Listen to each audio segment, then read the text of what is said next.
ओम शांति।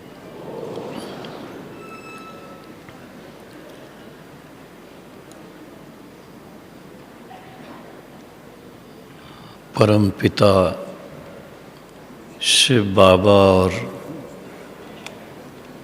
प्राण प्यारे पिता श्री ब्रह्मा बाबा के अतीस कीलदे बाबा के नैनों के नूरे रत्नों,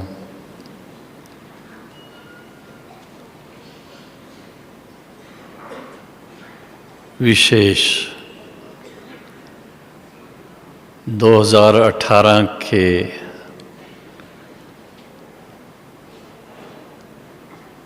दिसंबर 31 अंतिम दिन पर आज इस सभा में उपस्थित दिल्ली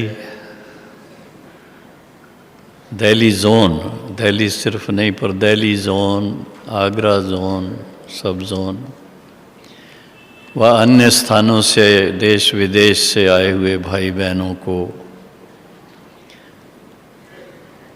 बीते हुए वर्ष की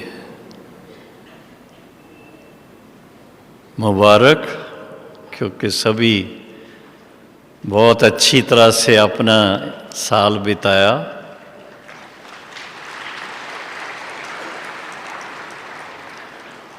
और आने वाले 2019 बड़ा अच्छा नंबर है उसका, तो आने वाले वर्ष के लिए क्या आपका आने वाला वर्ष बहुत शुभ रहे, सुखद रहे,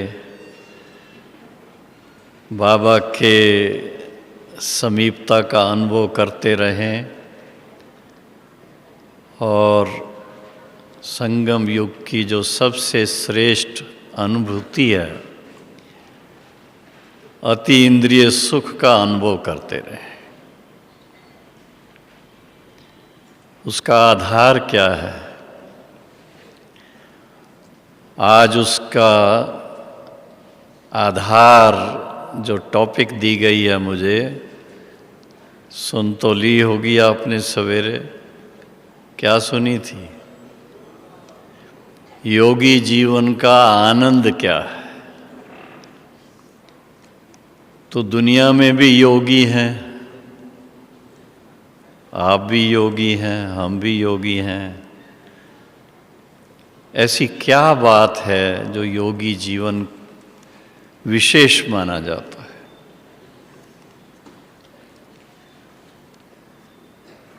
मैं अपना पिछले 60 वर्ष का थोड़ा सा चित्र देख रहा था कि बाबा के पास आने से पहले भी स्वामी राम तीर्थ की किताबें पढ़ के, स्वामी विवेकानंद की किताबें पढ़ के योग का अभ्यास, और उसमें विशेष राजयोग का अभ्यास विवेकानंद की किताबों में, जिस समय अभ्यास करते थोड़ा टाइम बहुत अच्छा लगता, फिर दुनिया में जैसे कारोबार में लग जाते हैं, पढ़ाई में लग जाते हैं, तो स्मृति चेंज हो जाती है।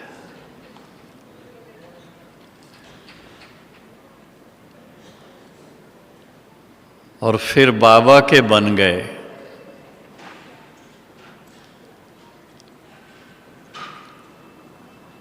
थोड़ा सा समय बाकी है उसमें 60 वर्ष होने में। 1 फरवरी 1959 जब पहली बार सेवा केंद्र पर जाने का मौका मिला था बॉम्बे में,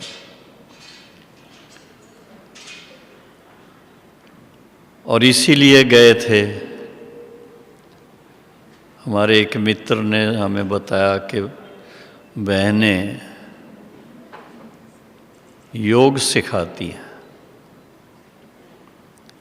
और बहुत अच्छा अनुभव होता है। उनके साथ सेवा केंद्र पर गए, बॉम्बे में कोलाबा सेंटर पर।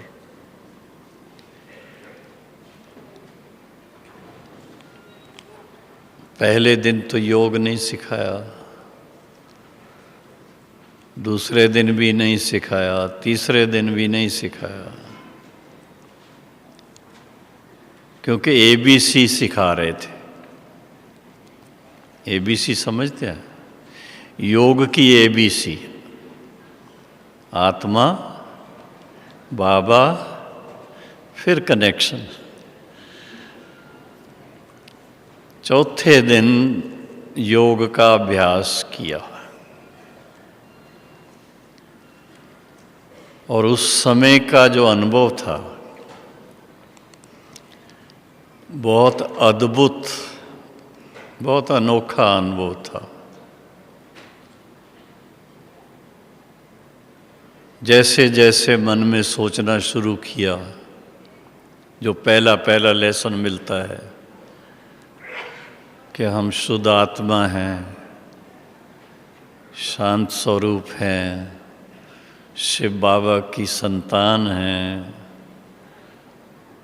शिव बाबा शांति के सागर हैं, उनकी संतान हम आत्मा शांत स्वरूप हैं, शांत स्वरूप है, शांत स्वरूप है। जैसे जैसे ये मन में सोचा, थोड़े टाइम में उसके अनुभव में पहुंच गए कि शांत स्वरूप क्या होता है। आत्मा का जो स्वधर्म है शांत, उसकी अनुभूति क्या होती है। वो अनुभव जो हुआ वो बहुत पक्की नींव बन गई इस राजयोगी जीवन की। उस समय ही ये निश्चय हुआ, चौथे दिन ही, कि हम जिस स्थान पर आए हैं ये दुनिया से न्यारा स्थान है। भक्ति भाव वाले गुरुद्वारे, मंदिर सब तरफ अनुभव करने के बाद कोई चित्र नहीं था, कुछ नहीं था। केवल हमारी बहन जी जो सुना रही थी वही उस समय सामने थी।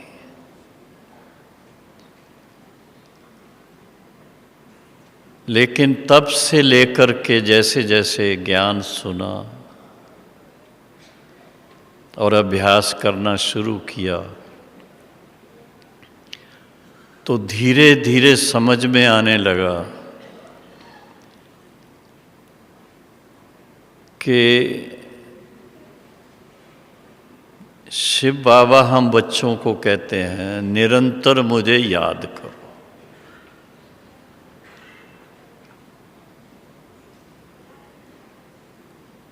शुरू में तो ये सवाल उठता था कि निरंतर बाबा को याद करेंगे तो बाकी क्या करेंगे हम? कारोबार भी तो थी। तो उसमें बाबा ने फिर बहुत अच्छे ढंग से सुनाया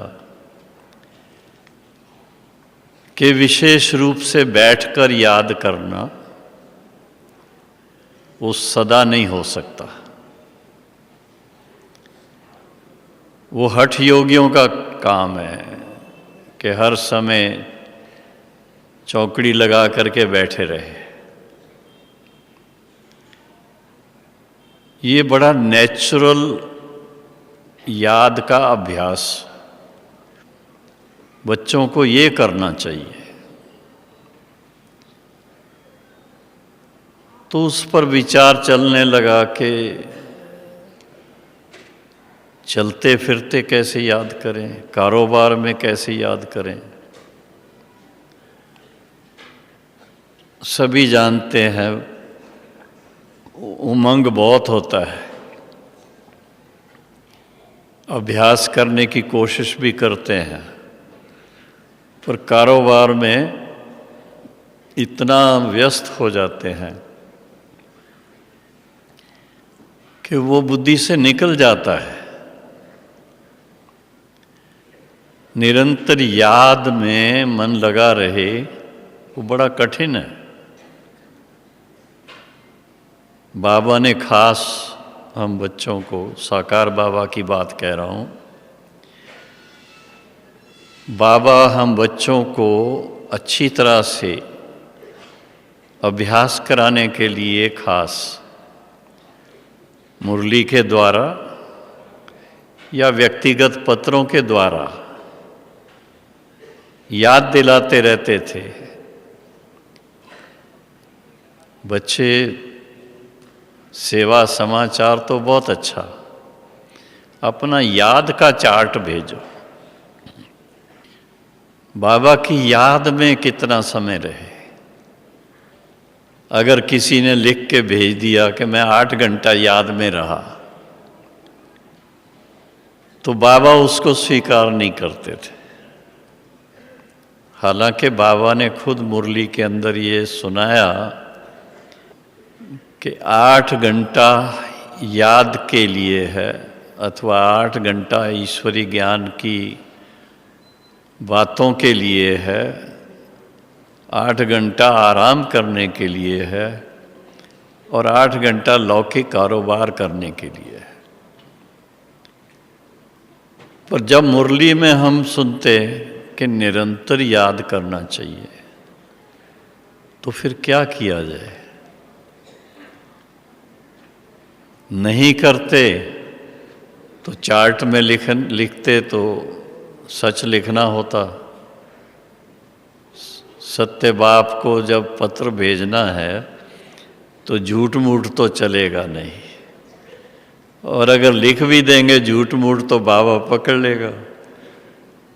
बाबा कहेगा बच्चे ये तो बाबा को पता है, इतना कोई बैठ करके भी याद नहीं कर सकता, बैठे बैठे भी बुद्धि कहाँ की कहाँ चली जाएगी।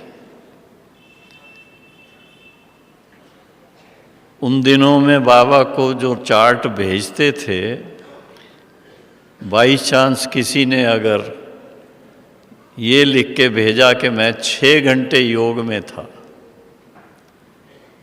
तो बाबा उसको शाबाश भी देंगे, पर कहेंगे बच्चे 6 घंटे बाबा को याद नहीं कर सकते। साकार बाबा खुद ही अभ्यास करते करते जानते हैं कि बीच बीच में कभी बच्चों का ख्याल आ जाता है, बच्चों की अवस्था का ख्याल आ जाता है, सेवा के कई भी बातें आ जाती हैं, कहाँ से कहाँ बुद्धि चली जाती है। तो निरंतर याद कठिन है। हाँ, ये ज़रूर है, बाबा ने लक्ष्य दिया कि जब 8 घंटा योग करेंगे तो कर्माती स्थिति को पाएंगे। आजकल मुरलियों में भिन्न भिन्न एक तरीके से बाबा बहुत अच्छी बातें कर्मातीत स्थिति के बारे में भी और भी बातों के बारे में भी सुना रहे हैं, जो रिपीट हो रही हैं। ये उन दिनों की बातें हैं जब ज्ञान में हम आए थे। तो एक तरफ तो बाबा कहेगा कि योग में खूब पुरुषार्थ करो, दूसरी तरफ यूथ एनर्जी, यंग लाइफ में मनुष्य में शक्ति बहुत होती है, उस शक्ति का सदुपयोग होना चाहिए। तो बाबा कभी कहाँ भेजता था, कभी कहाँ भेजता था, न दिन देखते थे न रात देखते थे। प्रदर्शनी करो, प्रोजेक्टर लेके जाओ, सेमिनार करो, कॉन्फ्रेंस करो, मेला करो, बहुत सारी बातें। मुरलियों में भी बाबा कभी कभी डायरेक्शन देते थे कि प्रदर्शनी में और क्या होना चाहिए, मेले के अंदर और क्या होना चाहिए, आने वालों से क्या लिखवाना चाहिए, वो सब बातें थी। लेकिन सब कुछ सुना करके, सब कुछ करवा के आखिर में बाबा इसी बात पे सबको ले आते थे कि याद का अभ्यास कितना करते हो। तो आप सोचिए कि एक सब्जेक्ट ऐसी है जिसके लिए बहुत महीनता से, बहुत समय का अभ्यास चाहिए। क्योंकि मन के संकल्प जो हैं ऐसे हैं जो पानी पर लकीरें आती जाएं, कुछ ना कुछ उसमें भावनाएं उत्पन्न होती रहेंगी, कई नए उमंग आते रहेंगे। तो निरंतर याद का अभ्यास कैसे हो?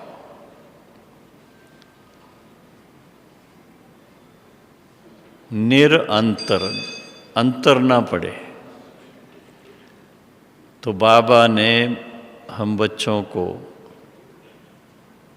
हालांकि ये बात दुनिया के हिसाब से कुछ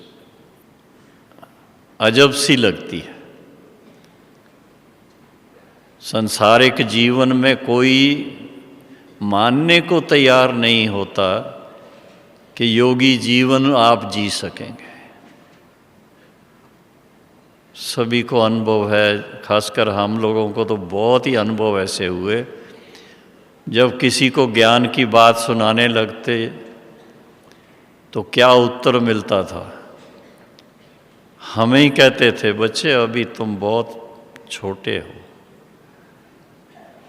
60 साल की उम्र तक पहले इस दुनिया में जो भी करना है वो करो, 60 वर्ष के बाद फिर आप जा कर के ये ज्ञान सुनना और सीखना। और खुद के लिए भी कहते थे, अभी तो मेरी उम्र इतनी है नहीं जो मैं बैठ कर के योग का अभ्यास करूं।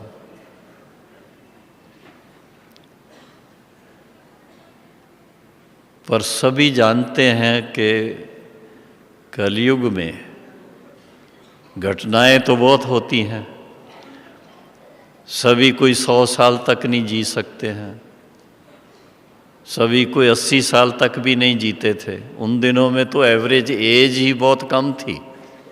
जब हम ज्ञान लेने के लिए 1959 में बाबा के पास आए तो उस समय तो एवरेज एज ही 35 साल थी, 35 इयर्स। आज बढ़ कर के 60 से ऊपर चली गई है। तो उस समय फिर भी लोग यही कहेंगे कि बच्चे अभी बहुत जल्दी नहीं करो, कहाँ जा कर के फंस गए हो आप, ऐसी ऐसी बातें करेंगे। लेकिन एक चीज़ देखी कि वो आत्माएं जिनका कल्प पहले वाला पार्ट, जिन्होंने कल्प पूर्व बाबा से वर्षा लिया था और फिर से वापस आए हैं, क्योंकि जब बाबा से मिलने आते थे तो कभी कभी बाबा ऐसे बच्चों से बड़ा सरसरी ढंग से पूछ लेते थे, बच्चे पहले कभी मिले थे? तो आमतौर पे तो व्यक्ति वर्तमान में रहता है, तो कहेंगे नहीं बाबा पहली बार मिल रहे हैं। फिर बाबा कहेगा बच्चे सोच के बताओ, फिर सोच के बताएंगे हाँ हाँ हाँ बाबा कल पहले भी आपसे मिले थे। तो सभी कल पहले वाले हो ना? हाँ बजा लो ताली।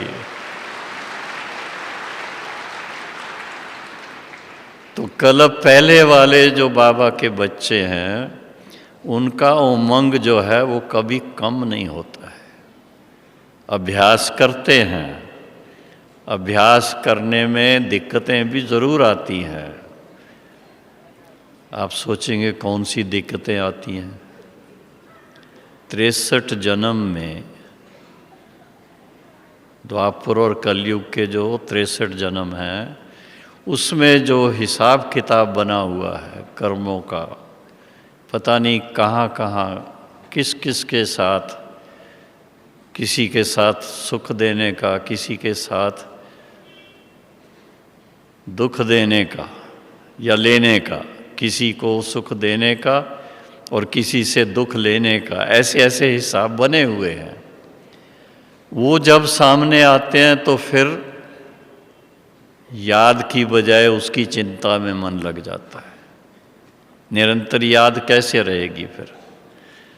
जब बहुत दुखी हो जाएंगे फिर बाबा को याद करेंगे ताकि वो दुख से निवृत्त हो जाए। तो बाबा ने बहुत इस चीज़ को जोर दिया कि बच्चे कुछ भी हो जाए, याद का अभ्यास अच्छी तरह से करना है। तो विचार चलता है बाबा अपने लिए इतना क्यों कहता है कि निरंतर मुझे याद करो। साकार में कभी किसी ने कहा, पिताजी ने कहा कभी कि मुझे याद करो, मम्मी ने कहा कभी कि मुझे याद करो? नहीं। जिसको भक्ति में भी मानते हैं, गाते हैं, तुम मात पिता हम बालक तेरे, है वो मात पिता हमारा, हम उनके बालक हैं, फिर भी हम भूल जाते हैं, फिर हमको याद नहीं रहता है। इसका भाव क्या हुआ?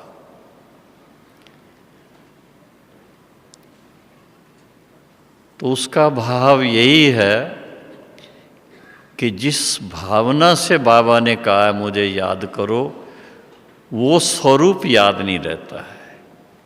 मुरलियों में आप सुनते हैं, पढ़ते हैं, बाबा का इशारा ही ये रहता है, स्वयं को देह में होते भी देह से न्यारे अपने आप को आत्मा निश्चय कर, फिर मेरे साथ मन लगाओ, मन मना भव। ऐसा करेंगे तो निरंतर याद में रह सकेंगे। क्योंकि हमने देखा है, कभी आप गाड़ी चलाते हो, साइकिल चलाते हो, जब अच्छी प्रैक्टिस हो जाती है तो इतना ख्याल गियर पर, इस पर वो नहीं जाता है, वो तो जैसे एक ऑटोमेटिक हो जाता है। आप देखेंगे उस समय आपका मन बिल्कुल फ्री है, और फ्री मन कभी जहाँ जाना है उसके बारे सोचेगा, कभी जहाँ से चले हैं उसके बारे सोचेगा, कभी कोई और बातें सोचेगा। तो इसका मतलब है कि एक व्यक्ति एक ही टाइम पर कितनी बातें कर सकता है, बहुत कुछ सोच सकता है। और उसके कारण बाबा ने देखा कि बच्चों का बहुत सारा टाइम जो है, टाइम का मतलब जो संकल्प हैं इतने, ये इनके वेस्ट जा रहे हैं, व्यर्थ जा रहे हैं। और व्यर्थ संकल्पों से क्या होता है? वीकनेस आ जाती है। जितने व्यर्थ संकल्प उतना मन बुद्धि पर असर पड़ता है, वीकनेस अंदर की आ जाती है। तो बाबा ने इस बात को अच्छी तरह से बच्चों को मजबूत करने के लिए साफ कहा कि बच्चे निरंतर मुझे याद करो। ये भी नहीं कहा 8 घंटे सिर्फ करो, नहीं, सुबह उठते ही क्या करो, क्या करते हैं सवेरे उठते ही? बाबा से नैन मुलाकात करके दिल ही दिल में क्या कहते हैं, बाबा गुड मॉर्निंग। गॉड से गुड मॉर्निंग करना, आप सोचिए तो सही, तो मन एकदम उड़ने लगेगा, खुशी में आ जाएगा, अतीन्द्रिय सुख के अनुभव में आ जाएगा। तो पहला संकल्प ही आपका ऐसा हो, फिर दूसरा भी उससे कनेक्ट हो जाएगा, दूसरे से तीसरा संकल्प कनेक्ट हो जाएगा। आप देखेंगे कि ये एक बहुत अच्छी सहज रीति बाबा ने सिखा दी कि अपने आप को याद दिलाओ कि जितना याद में रहेंगे उतना आप एक्यूरेट बन जाएंगे। भक्ति मार्ग में हम सबको, सब ने कहा भगवान से डरना चाहिए, बी गॉड फियरिंग, ऐसा सुनते थे। जिससे आप डरेंगे कहाँ जाएंगे फिर? उसके नज़दीक जाएंगे? जाएंगे? जिससे डर लगता उससे तो दूर भागते हैं।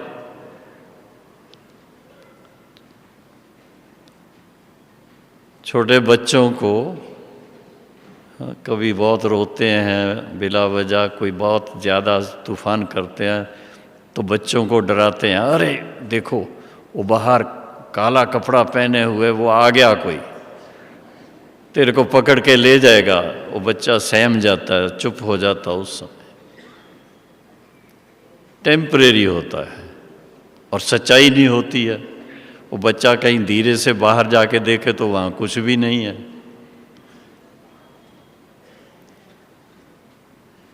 तो बाबा ने हमारा व्यर्थ संकल्प जो है उसको फिनिश करने का सहज तरीका ढूंढा, और सहज तरीका साथ में क्या जोड़ा? सिर्फ याद नहीं कहा,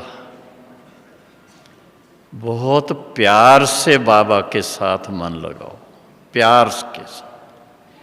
जहाँ मनुष्य का प्यार होता है वहाँ मन सहज रीति जाता है। तो बाबा के साथ बड़े प्यार से, आज की मुरली सभी ने सुनी? सुनी मुरली? भाई जिन्होंने सुनी हाथ खड़ा करो। आज की मुरली में बाबा ने बड़े प्यार से बातें करते हुए कैसे बाबा के साथ याद में रहना है, बहुत प्यार से बाबा की बातें सुनने को मिली। तो ये निरंतर याद तब रहेगी जब बाबा से जिगरी प्यार होगा। संसार में माता से, पिता से, भाई से, बहन से और मित्रों से प्यार रहता है, और फिर भी उसमें आप देखेंगे कि जो सच्चाई और सफाई से व्यवहार में आते हैं उनसे ज़्यादा प्यार रहता है। तो सबसे अच्छा मित्र कहो, पिता कहो, माँ कहो, भाई कहो, बंधु कहो, हाँ, परमात्मा के लिए क्या कहते हैं? God is truth. परमात्मा सत्य है। तो सत्य पिता के साथ जो हमें इतना श्रेष्ठ बनाता है, आप सोचिए थोड़ा, कहाँ थे, कहाँ से निकाला आके कलयुग में और कहाँ बिठाया, सभी कहाँ बैठे हो? बाबा के दिल तख्त पर बैठे हो। दिल तख्त नशीन कर दिया आपको, अपने मस्तक पर बिठा दिया, अपने गले का हार बना दिया और साथ में कहा भविष्य में डबल ताजधारी बनेंगे। तो ये सब क्या है?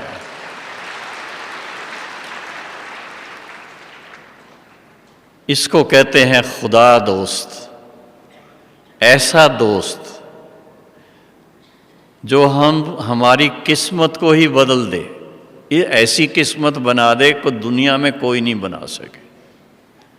तो जब इस तरह की भावनाओं से बाबा के साथ मन लगाते हैं तो बड़ा सहज लगता है। सुबह उठते ही बाबा से गुड मॉर्निंग, और मैंने तो एक बहुत सहज तरीका देखा। अपने रूम में बाबा का, बाप दादा का, शिव बाबा और ब्रह्मा बाबा का चित्र है। जब मैं वहाँ से चलने लगता हूँ तो बाबा की तरफ देखता हूँ और क्या संकल्प करता हूँ, बाबा क्लास में चलना है, चलिए आप आगे आगे चलो, मैं आपको फॉलो करूँगा।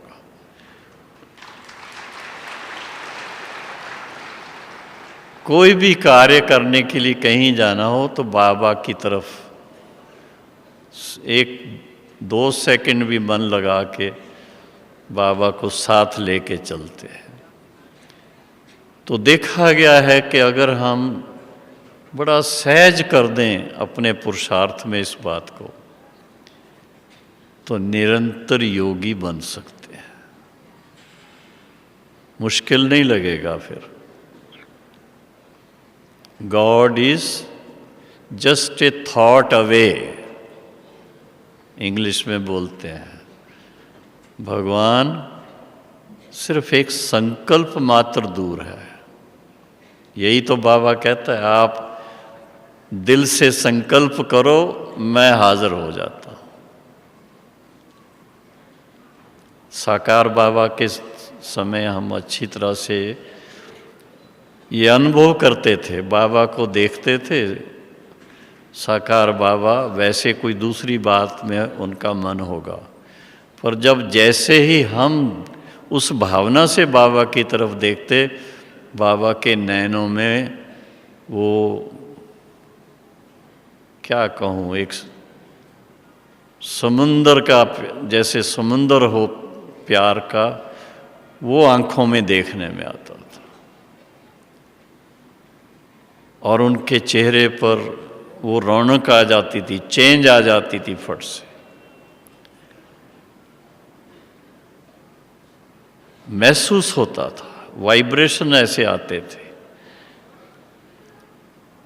और फिर क्या होता था, बच्चे और बाप इतने समय के बाद मिले तो गले मिलेंगे, बाबा से मुख में टोली खाएंगे, बाबा के साथ झूला झूलेंगे, बाबा के साथ खेल खेलेंगे। तो जितना समय साकार बाबा के अंग संग रहे, पास में रहे, तो शिव बाबा भी साथ में, ब्रह्मा बाबा भी साथ में, कभी भूलता ही नहीं था। जब शिव बाबा की याद भूल जाए तो सभी जानते हैं फिर क्या आएगा मन में। भगवान अगर मन में नहीं है, उनकी याद नहीं है, तो मन में कौन आएगा? कौन आएगा? फिर मासी याद आ जाती है, सबसे प्यारी मासी होती है, फिर तो माया मासी आ जाती है। तो माया मासी ना आए उसकी ज़रूरत नहीं है अभी। शिव बाबा के साथ सर्व संबंध जोड़ करके हम बाबा की याद में मन लगाते रहें तो बड़ा ही आनंद रहता है, बहुत खुशी रहती है। उससे बढ़ के और कोई चीज़ नहीं है। तो उसके लिए थोड़ा खुद के साथ पुरुषार्थ करना पड़ता है। थोड़ा एकांतवासी बैठ के साक्षी होके अपने आप को देखना, अपने को स्मृति दिलाना कि आज मैं आत्मा इस शरीर में हूँ। जब हम आत्मा यहाँ इस सृष्टि पर नहीं थे तो कहाँ थे? तो बुद्धि कहाँ चली जाएगी? परम धाम में। परम धाम में कैसे थे हम, वो स्मृति आ जाएगी। स्टार लाइक, सितारों की तरह उस स्वरूप में चले जाएंगे और उसमें थोड़ा टाइम मन को शांत कर देंगे, उसके अनुभव को महसूस करने के लिए थोड़ा समय देंगे, तो पता लगता है कि याद का, ईश्वरी याद का या बाबा की याद का कितना सुखद अनुभव है, इंद्रियों से परे। उसमें क्या होता है? मन के तीसरे नेत्र से खुद को भी देखते हैं, शिव बाबा को भी देखते हैं, साथ में ब्रह्मा बाबा को भी देख सकते हैं। देखते देखते मन में क्या आता है?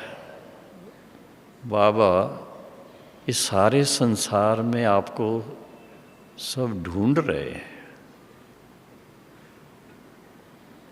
कोई कुछ कहता है, कोई कुछ कहता है, ढूंढ रहे हैं। लेकिन हम कितने भाग्यशाली हैं, आपने हमें स्वयं अपना परिचय दिया है। आपका स्वरूप क्या है, आपका धाम कौन सा है। इस परम धाम में हम भी आपके साथ रहते थे, हम फिर वापस यहीं आएंगे आपके पास। कोशिश करके मैं तो शिव बाबा और ब्रह्मा बाबा, दोनों आत्माओं के बिल्कुल पास जाके बैठ जाता हूँ, आत्मिक भाव से, और उसको महसूस करता रहता हूँ।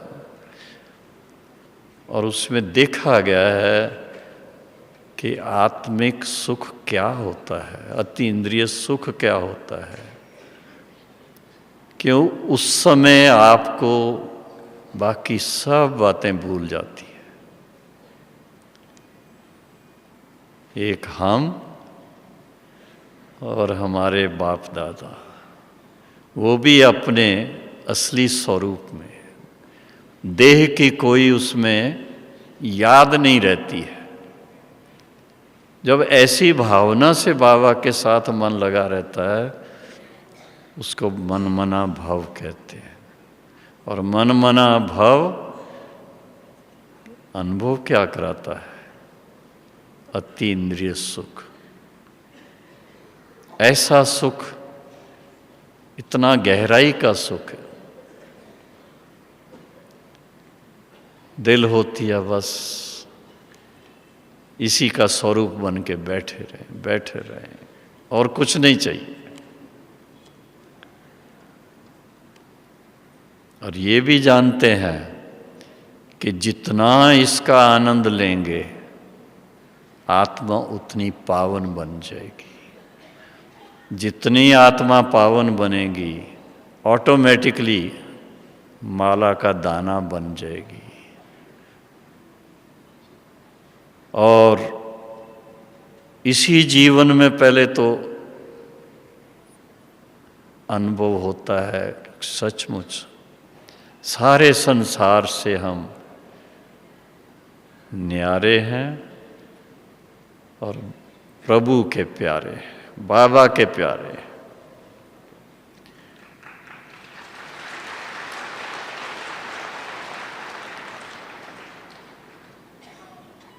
इतना एक सूक्ष्म आनंद है इसमें, जितना हो सके थोड़ा बीच बीच में, जो भी आप जहाँ भी सेवा में हैं, कारोबार में हैं, बीच बीच में, बाबा कहता बीच बीच में 1 मिनट के लिए अपने आप को याद दिलाते रहें, परम धाम की सैर कराते रहें, सूक्ष्म वतन की सैर कराते रहें, तो आप देखेंगे कि सचमुच निरंतर योग क्या चीज़ है वो अनुभव होने लगती है। फिर आप कभी भूल नहीं सकते, ये नहीं कह सकते मेरे को बाबा याद नहीं रहा, कभी नहीं कहेंगे।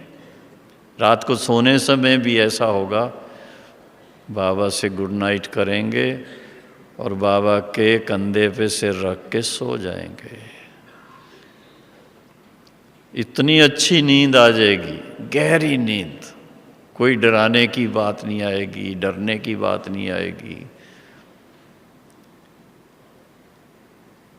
तो ये एक अभ्यास ऐसा है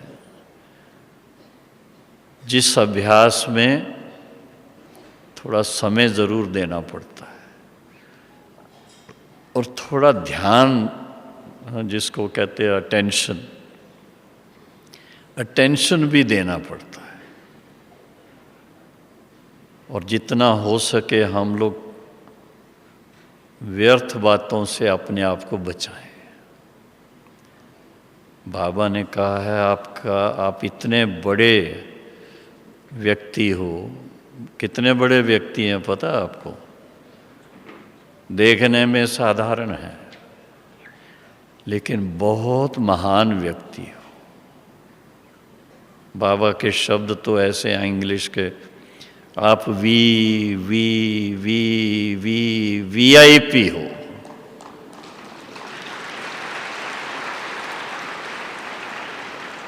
जब ऐसा बाबा कहता है तो रोंगटे खड़े हो जाते हैं।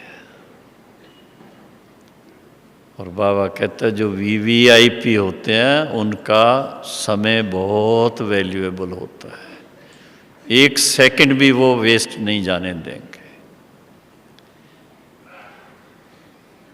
तो जब इस तरह का ध्यान रखेंगे तो निरंतर योगी बन जाएंगे और अति इंद्रिय सुख का अनुभव करेंगे।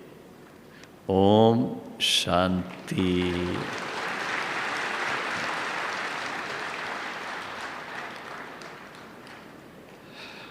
अभी फिर योगी जीवन का आनंद क्या है उसमें चले।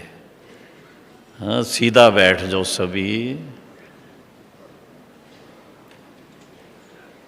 बस एक ही मन में संकल्प, मैं और मेरा बाबा। चाहे साकार के द्वारा, चाहे सूक्ष्म वतन में अव्यक्त के द्वारा, चाहे निराकारी दुनिया में निराकार स्वरूप के